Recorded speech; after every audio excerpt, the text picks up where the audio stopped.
Hey guys, Dazzling Dave here. I want to start off by saying that this video is going to be about the frostbite and how to set it up from being tug responsive to unresponsive.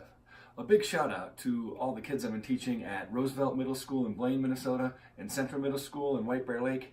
I've been working at these two schools for over 10 years now and, well, selling a ton of these yo-yos and having a lot of fun teaching how to yo-yo. So first off, when you buy it, it comes with a narrow bearing. There's two bearings. It comes with a narrow bearing in it, and it has the wide bearing came as an option. As you can see, they're different sizes. Then the key behind that is that the narrow bearing makes the yo-yo tug responsive. I throw a sleeper. It spins a long time because it's a ball bearing, less friction. And when I want it up, I give it a tug. That's great. And that's great for learning all the basic tricks. If you're working on sleeper, walk the dog, creeper, rocking the baby, dizzy baby. One of the ones I always recommend learning right away is the elevator. Once you get good at those tricks, you step up to what I think is one of the most important string tricks, brain twister. It's a sleeper that you mount, somersault, dismount. I say once you can start to do brain twister, you're ready to learn how to do friction-free or non-responsive play with the wide ball bearing in it. Here's what you do. Unscrew the yo-yo, take the string off so you can get at just the ball bearing. I've got a little channel locks here. You can use a pliers, something like grabs the bearing about that same size here, and you want to grab it either like this or like this, and the way you do it is you walk it off. So you grab it and you take the yo-yo and you walk it off. So I'm going to grab the yo-yo and I'm going to kind of do this thing here, and when I do that, if I'm holding tight with the pliers, it'll pull off that narrow bearing no problem. It is hard to get a good grip on the bearing, so be really careful.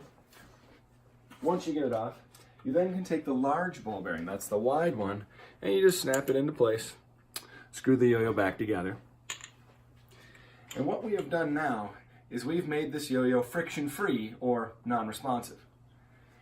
The gap is so wide, the string doesn't touch the edges as much. When I tug it up, it won't come back up. And this is what I mean. The string gets put on just once. When you wrap it up, once over your finger, next to your finger nice and tight the rest of the way. That's really important because that gives you a good spin when you throw it down. Then when you throw it down, it does sleep. You go to tug it back up and it doesn't come back up. That's what makes it non-responsive. And it makes it better for doing longer spinning tricks because there's less friction. But of course it doesn't come back up. You have to bind. Put the string on the back side. Pinch, feed these two strings in, and it comes back up. I've got another video on binding, so if you want to know the intricacies of binding, go check that video out. But just again for here, two sides of the yo-yo. This is the trick side where you do elevator, brain twisters. Maybe you're doing the basic version of Mach 5. That's on the trick side. When you're done with the trick, you get out. Go to the bind side and feed these two strings in until it snaps back to your hand.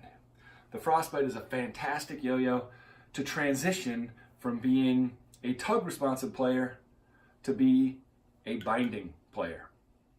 Hope you have fun learning more about how to yo-yo. Thanks for checking it out. Please like and subscribe.